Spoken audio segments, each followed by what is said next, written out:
Hello again, everybody, and welcome to Women for All Seasons, part 2 of a 6-part series profiling 6 absolutely fantastic and extraordinary and impactful women who at one point or another called Chicago their hometown. This is part 2 where we're going to be talking about Ida B. Wells. My name is Clarence Goodman, and all of these images are protected within the fair use parameters and guidelines and so forth of the American copyright law.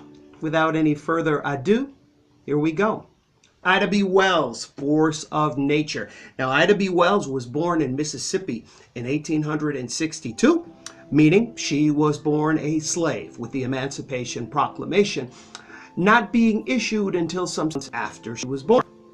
The end of the war found freedom, if you want to call it that, for most African Americans. But in the case of Ida B. Wells, this new era was going to be complicated by the fact that she lost both of her parents at a very early age.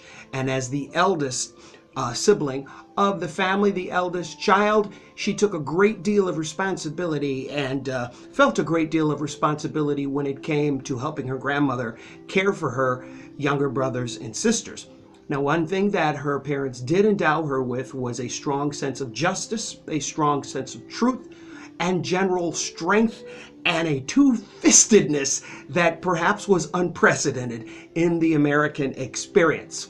So she grabbed those proverbial bootstraps and went after a job, and indeed, she became one of the great ones. Teachers, yes, and you know who you are. She became a teacher to help care for her younger brothers and sisters. And seeking a better life for her family, she moved her family up to Memphis, Tennessee. And so it looked like she was going to settle in, she and her family, for a fairly typical existence and life together. But then something happened.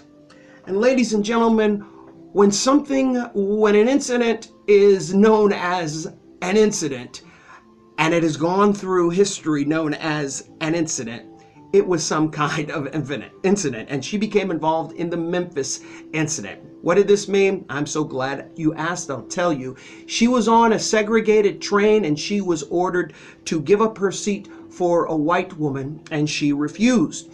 A scuffle broke out. She was thrown off the train. Rather than cry crocodile tears, she sued the railroad, and she won. She sued the railroad, and she won. She fought the law, and she won. And then eventually, though, the higher courts overturned the decision. However, this is important because it set a precedent when it came to civil disobedience, and it also established and stoked the fire that burned within Ida B. Wells for the rest of her life.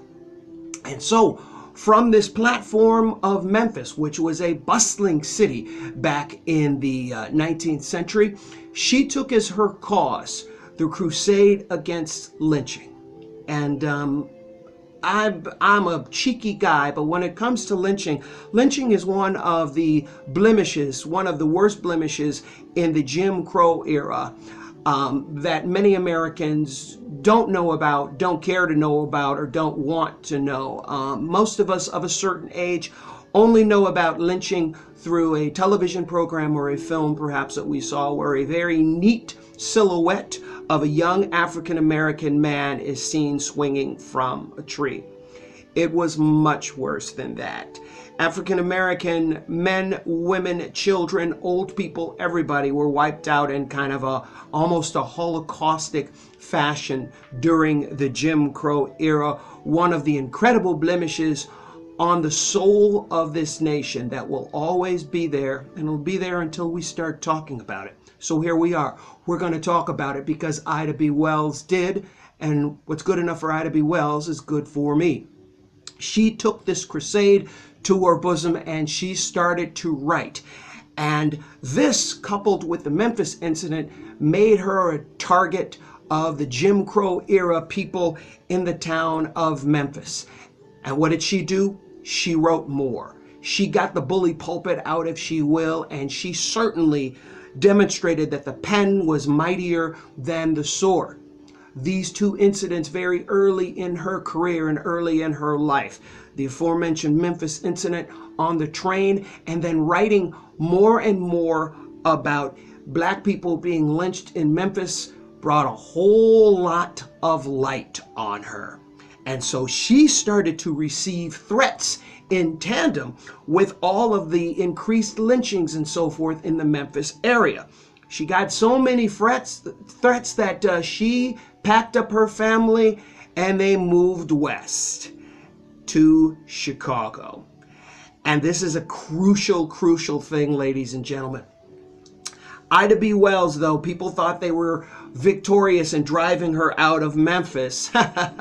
They drove her to the fastest growing city in the world. By the time that Ida B. Wells arrived in Chicago, the population had jumped from 4,000 in 1837 to roughly 1 million people, just short of 1 million people by the time that Ida B. Wells arrived in Chicago. Moreover, the African American population was growing from just a tiny fraction of the overall population to what it would ultimately be, roughly 25% by the end of the Korean War era. And so, rather than accomplishing this goal of muting or muzzling Ida B. Wells and neutering her, if you will, they put her on a bigger platform. And guess what? She got to Chicago. There is the original home where she ultimately lived and toiled for her years. She got to Chicago, and in spite of the fact that she was an incredibly emancipated woman with regard to gender issues and felt and said very plainly that she did not need a man to complete her, she fell in love, just like some old Doris Day movie. I hate you now, I'll always hate you. Oh, darling, I love you. She got married not only to a gentleman there in Bronzeville, but this gentleman's name was Ferdinand Barnett. And as you can see, a very dashing looking man was he. Oh, he was also a newspaper publisher. So you have the first power couple in the African American experience, and arguably the second power couple in the Chicago experience. And so you had this fire burning. You had this fire burning in the body of a 5'3" stick of dynamite, and now her husband is a newspaper man. What can happen? This is what happened. Her platform got bigger. She wrote more, and the publicizing and shedding light on the horrors of lynching came to be her life's work. And let me tell you something. This woman, I guess they probably called her uppity back in the day. Well, if she was uppity, please, sir, may I have some more uppityness, please?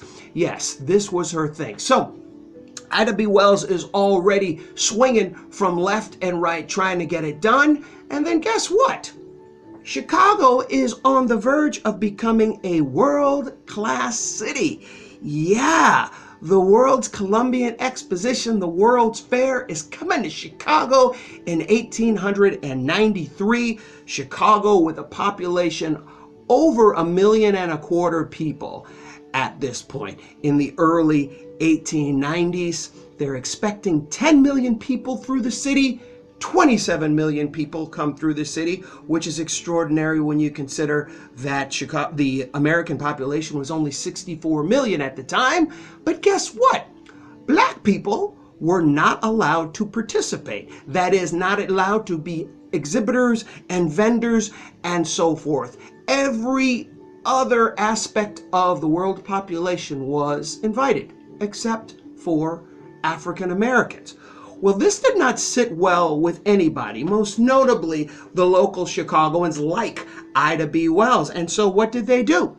They started to organize a boycott. And quickly, the powers that be of the fair said, backstep. You know what? We will let you people participate in the World's Fair. Here's what we're going to do. We're going to give you a day, and we're going to call it Colored People's Day. Well, as insulting as that is, especially now by through today's prism, the African Americans at the time ran with it, in spite of the fact that they were being greeted with this kind of propaganda that you see here in front of you now, in anticipation of Black Americans and African nations coming to the World's Fair. You saw all kinds of things like this. Political cartoons like this, where all of the Black people from Africa or from America are merely coming to the World's Fair to eat watermelon. You also read in Chicago's biggest newspaper, the Chicago Tribune, that Colored People's Day was going to be a joke, and everybody should come down and have a really good laugh at the expense of all of these darkies. Well, the opposite happened. This one day was exemplary when it came to greatness, when it came to pride, and when it came to fostering a sense of community. For example, the Congress on Africa convened, where you had African nations getting together and welcoming in African American leaders to talk shop, if you will, about the situation in the world. And this is before this is some 100 years before the African and South American and Asian national movements of the second half of the 20th century. Very, very important, a precursor to the Bandung Conference, which was back in 1954. How does Ida B. Wells fit into this? I'm so glad you asked. She decided to take her cause to Frederick Douglass, who was the keynote speaker at Colored People's Day, and she said, "Mr. Douglass, how can I get people in this country to care about lynching? Nobody cares. Nobody cares that every time a Black person leaves their home, they might not come back except in a body bag, if they come back at all." Frederick Douglass tells her, with these first world European nations, and America was included in the lot, you have to treat them like teenagers. I'm paraphrasing now. Peer pressure is the way to get things done. Take your platform abroad and go to Europe. Keep calm and travel to Europe. And so Ida B. Wells indeed took this crusade against lynching and the Jim Crow horrors and so forth overseas, and started to indirectly put pressure on this country through this country's peer nations in Western Europe. Another remarkable way in which she really, really effectively used civil disobedience.